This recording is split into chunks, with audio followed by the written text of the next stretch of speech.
الشيطان الرجيم بسم الله الرحمن الرحيم ما أصابك من حسنة فمن الله وما أصابك من سيئة فمن نفسك وأرسلناك للناس رسولا وكفى بالله شهيدا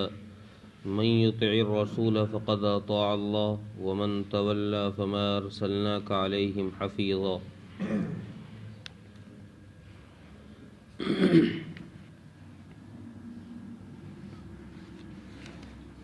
اس سے پہلے یہ بیان کیا گیا تھا کہ جو منافق تھے وہ لوگ یہ کہتے تھے کہ جب کوئی راحت ان کو پہنچتی تھی تو کہتے تھے کہ یہ اللہ کی طرف سے ہے، اور جب کوئی پریشانی آتی تھی تو کہتے تھے کہ یہ تیری طرف سے، یعنی محمد صلی اللہ علیہ وسلم کی طرف سے ہے، تیری وجہ سے یہ کام ہو گیا. جو کچھ غلط ہو جاتا اس کی نسبت نبی کی طرف کر دیتے، اور جو صحیح ہو جاتا اس کی نسبت اپنی طرف کرتے کہ یہ تو ہم نے ایسا کیا تھا اس لیے اللہ نے ایسا کر دیا، ہم نے اعمال اچھے کیے تو اللہ نے اچھا کر دیا. ان باتوں کا جواب اللہ تبارک و تعالیٰ نے ان آیتوں کے اندر دیا ہے، اور یہ فرمایا کہ تمہارے لیے جو کوئی اچھائی اللہ کی طرف سے ہوتی ہے، خیر اللہ کی طرف سے ہوتی ہے، وہ تو اللہ کی طرف سے ہی ہوتی ہے، اور جو کوئی پریشانی آتی ہے، جو کوئی مصیبت آتی ہے تو اس میں ہوتی تو اللہ کی ہی طرف سے ہے، لیکن اس میں تمہارے اعمال کا دخل ہوتا ہے. تم جیسے اعمال کرتے ہو پھر اللہ کی طرف سے ویسے ہی فیصلے اتر جاتے ہیں. وہ تمہارا اپنا نفس کا ہے کہ تم نفس سے کیا چیز سوچ رہے ہو، کر رہے ہو، ویسے ہی اللہ کی طرف سے فیصلے آتے ہیں. انسان اگرچہ ساری زندگی نافرمانی نہ کرے،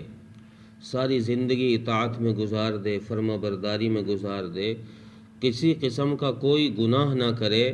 تو یہ گناہ سے بچنا اس کا یہ بھی اللہ کی توفیق سے ہی ہے.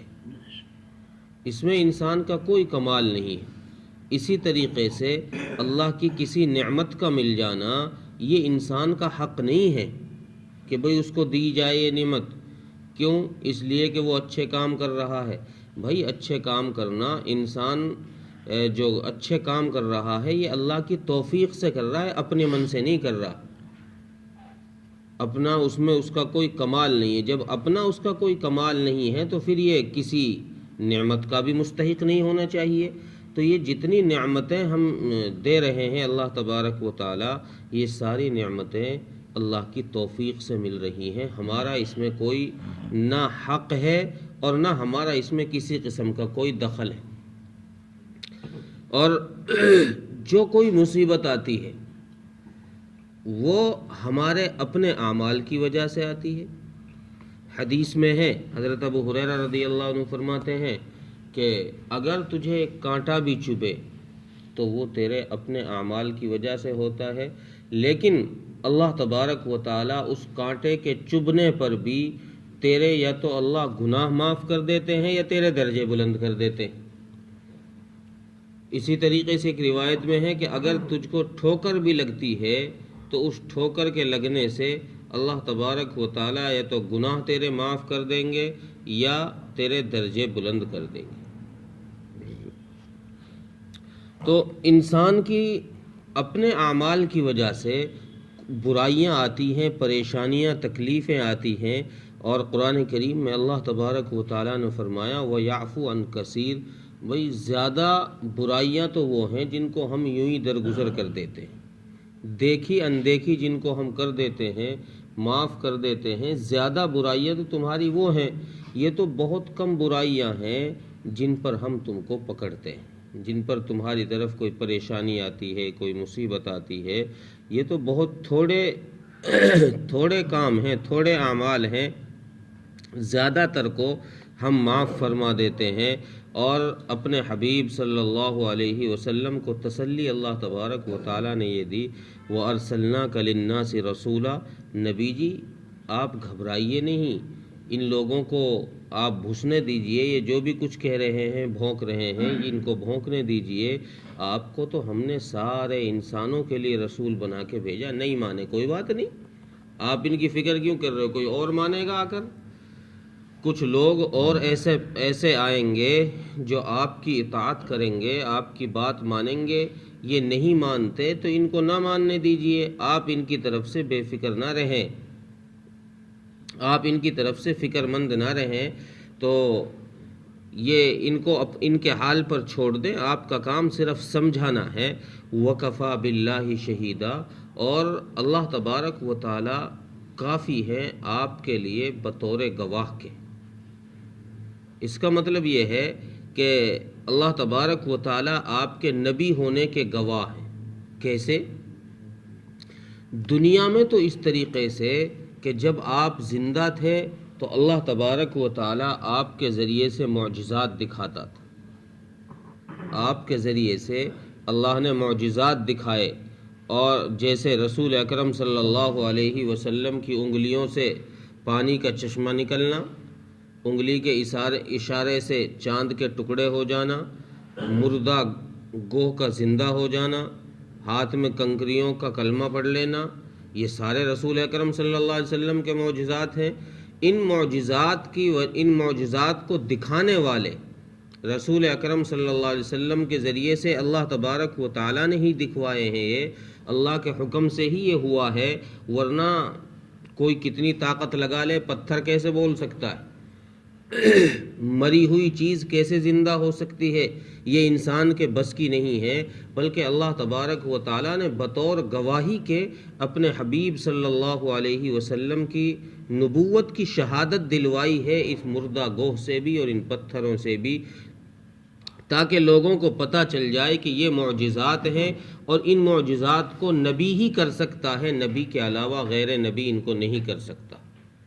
نبی کی ہی یہ شان ہے کہ وہ یہ معجزات دکھا سکتا ہے، نبی کے علاوہ کوئی اور ایسا نہیں ہے جو ان معجزات کو دکھا دے۔ اس لیے اللہ تبارک و تعالیٰ نے فرمایا کہ نبی جی ہم آپ کی طرف سے گواہی دینے کے لیے کافی ہیں، آپ گھبرائیں نہیں، دنیا میں بھی ہم آپ کے گواہ رہیں گے اور آخرت میں بھی گواہ رہیں گے۔ آخرت کی گواہی اللہ تبارک و تعالیٰ کی اس طرح ہوگی کہ اللہ تبارک و تعالیٰ نبی کے جھٹلانے والوں کو، نبی کے نہ ماننے والوں کو جہنم کے عذاب میں دھکیل دیں گے، جہنم میں پھینک دیں گے نبی کے نہ ماننے والوں کو۔ یہ آخرت کی گواہی اللہ تبارک و تعالیٰ کی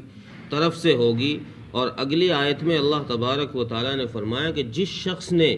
رسول کی اطاعت کی اس نے اللہ کی اطاعت کی ہے، جس شخص نے رسول کی اطاعت کی ہے اس نے اللہ کی اطاعت کی ہے۔ حدیث میں بھی آتا ہے، رسول اکرم صلی اللہ علیہ وسلم نے ارشاد فرمایا، من اطاعنی اطاع اللہ ومن عصانی فقد عصى اللہ، اور آگے حدیث میں فرمایا، من اطاع امیری فقد اطاعنی، جس نے میرے امیر کی اطاعت کی اس نے میری اطاعت کی۔ میرے امیر سے مراد ہے کہ جس کو میں امیر طے کر دوں، جس نے اس امیر کی اطاعت کی اس نے میری اطاعت کی، اور جس نے امیر کی نافرمانی کی اس نے میری نافرمانی کی، اور جس نے میری نافرمانی کی اس نے اللہ کی نافرمانی کی۔ تو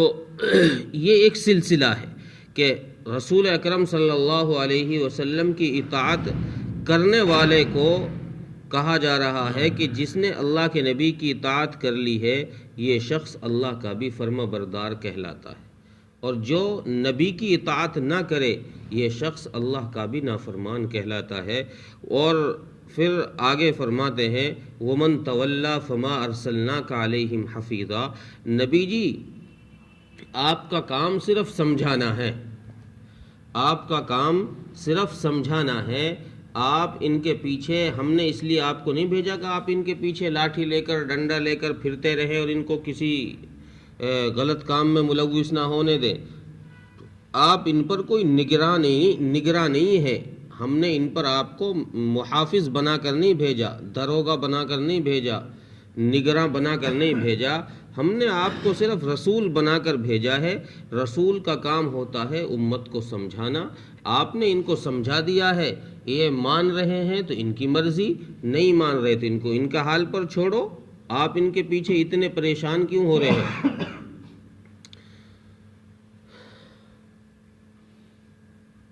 ترجمہ دیکھیں، ما اصابک من حسنۃ فمن اللہ، جو کوئی اچھائی تجھ کو پہنچتی ہے تو وہ اللہ کی طرف سے ہے، وما اصابک من حسنۃ فمن نفسک، اور جو کچھ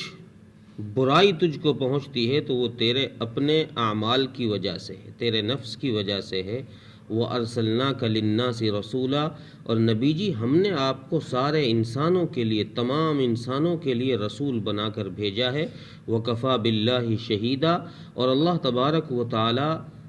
بطور گواہ کے کافی ہیں آپ کے لیے۔ من یطع الرسول فقد اطاع اللہ، جس نے رسول کی اطاعت کی گویا اس نے اللہ کی اطاعت کی۔ ومن تولی فما ارسلناک علیہم حفیظا، اور جو